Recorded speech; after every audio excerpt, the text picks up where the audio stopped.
Are you ready for me to go through one of your CVs to be able to teach you step by step how to be able to optimize it? If so, stick around and let's go through it together today on this episode of Navigating Academia.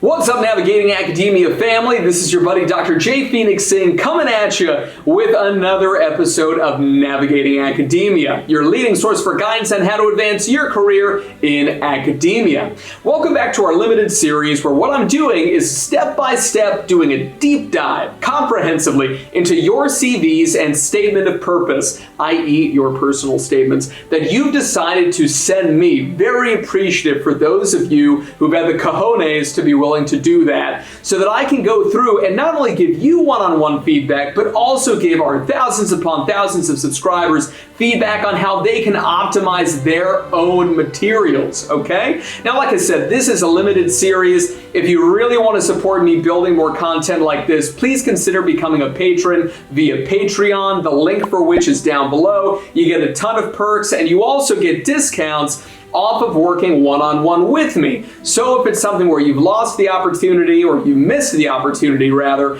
to be part of this limited series, then please do book a one-on-one session with me via my personal website, the link for which is below, and we can go ahead and do this exact same thing except tailored specifically for you, okay? So without further ado, let's go ahead and jump into today's manuscript.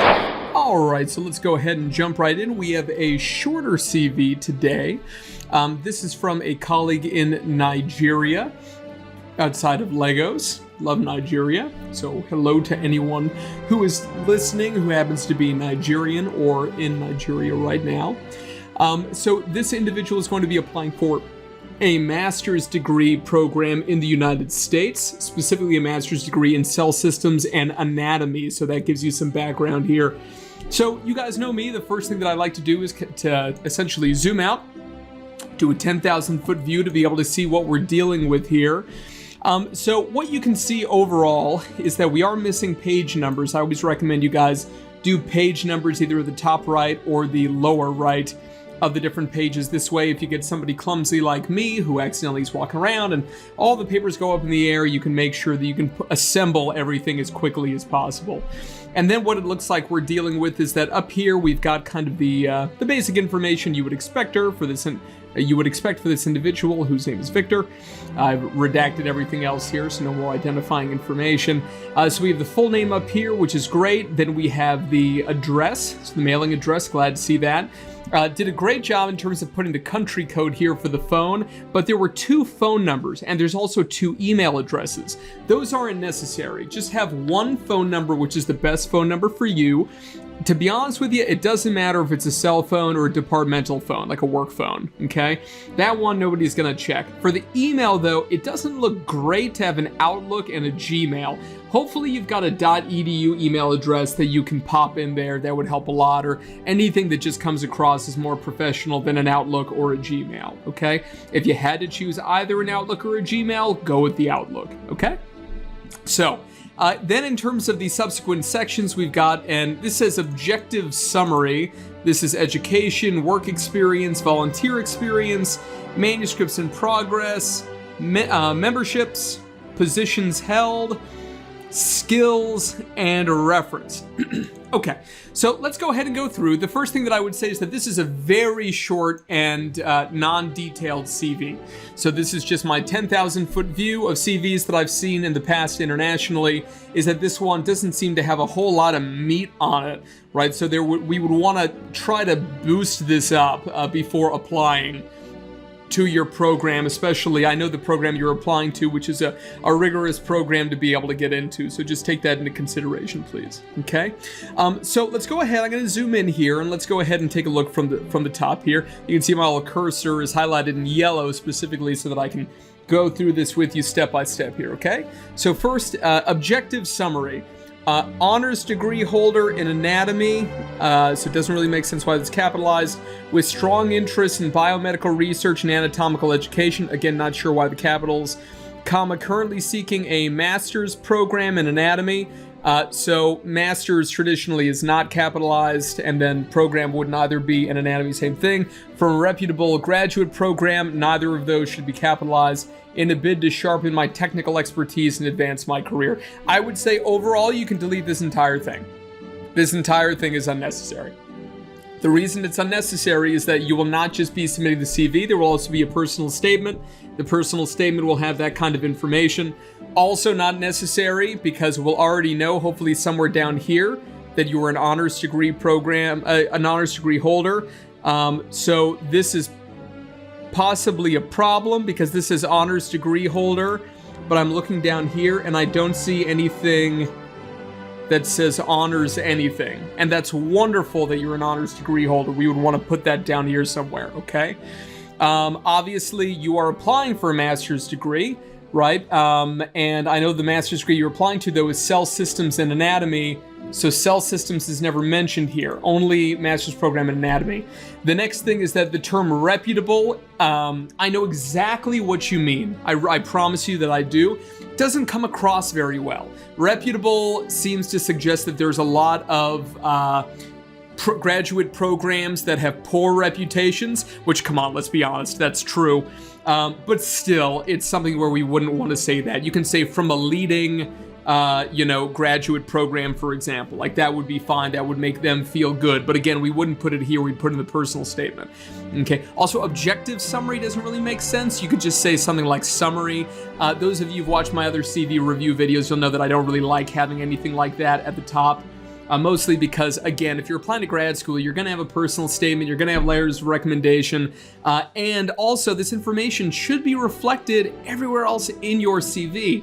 And certain things, for example, like in advance your career, well, you wouldn't be going to grad school, right, if that wasn't the case. So it's just a little bit redundant. And I know you don't mean for it to be, and this certainly is not meant to give you a hard time. I'm just giving you kind of the 10,000-foot view of somebody who doesn't have the deep pleasure of having met you before and is looking at this just like a general person would to your CV, okay?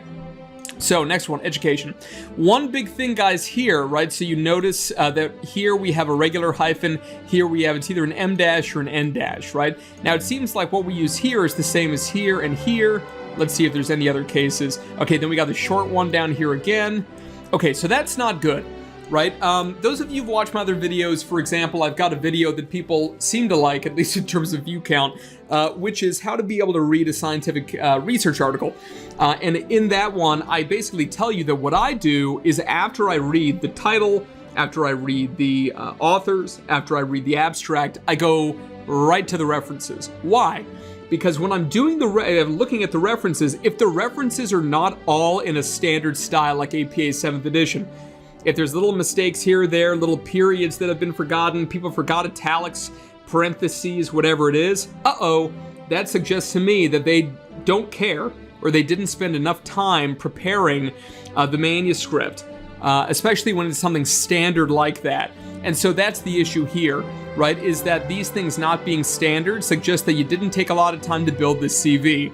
Now, you and I both know that you probably spent a lot of time building this CV, but the thing is that the average person who's going through this really quick, they're not going to know that, right? And we want to make sure that you have the absolute best opportunity you can to make a good first impression, okay? And so those little things, not good, okay? So we got to fix those things, okay? So let's keep going here. So Babcock University, location, Ogun State, you can go ahead and remove the period. If you're applying to a location in the US, you need to make sure that you're specifying that these places are, in fact, in Nigeria, okay? Bachelor of Science, I believe it's Bachelors of Science in Anatomy, okay? And for here, you can just say B period, S period would be fine. in anatomy, and then you've got, presumably this is cumulative GPA, in which case you can just say GPA. Then this says 3.65 out of 5.00. You're gonna wanna make sure that when you're applying, there is an organization that is out there, and there are actually several of them, but you need to make sure that you submit your official transcripts to be able to get that GPA converted into a 4.0 US-based scale, okay? So out of a 5.0, people will look at a 3.65, and if they think it's 3.65 out of 4, they know what to think about that, right? Like that would probably be fine, but 3.65 out of 5, they're not going to know what to make of that. So it does need to be converted. Should folks in the United States, which is where you're applying, should folks in the United States know how to do it? Probably would be helpful if they did, but unfortunately they're not going to know. So you need to make sure you make their life as easy as possible. Get that conversion done. You can go ahead and put that in here, and then you can also submit that as an appendix or ancillary document in your application itself. Down here, we got to have that long hyphen, like I said. Now here, this is St. Gregory College. The thing that I was kind of confused about, because I don't have the pleasure of knowing about these locations. I have very dear friends of mine, ironically in Lagos, at this place called the Arrow Hospital, which is a psychiatric hospital nearby. A wonderful colleague of mine who I just did a book with. But I'm not sure, is this a bachelor's degree? It says West African Senior School. If this is senior school, like a secondary school, like a high school, for example, as opposed to it being a college, let's say, the likelihood is that we would not include this piece here.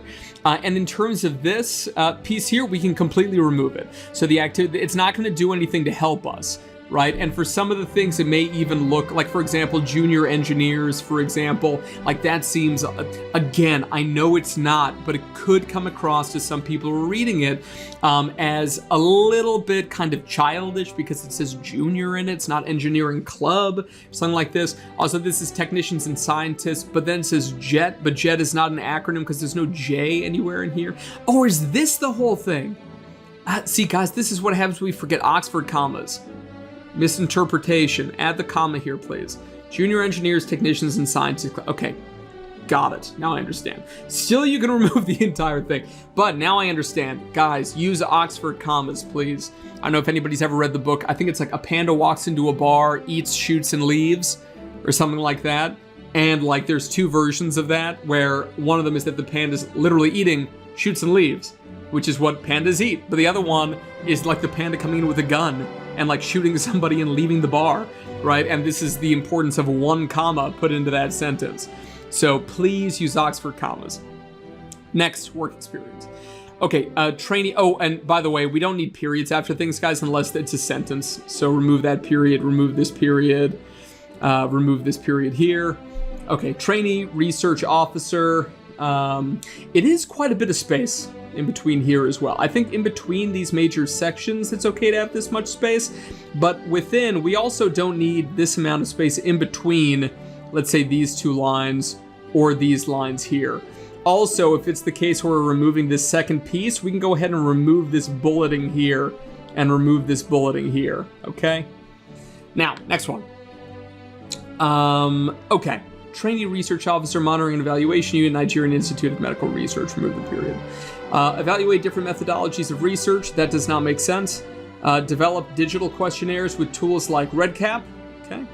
Analyzed and interpreted public health and epidemiology research data, so this would be epidemiological, with tools like, you can remove IBM, just say SPSS, comma, R, comma, and Microsoft Excel, remove the period at the end, unnecessary and also not consistent with what you've used elsewhere. I don't see any other periods. Also, Microsoft Excel does not sound good. You can just say SPSS and R, right? And you can just say with statistical analytic packages like SPSS and R.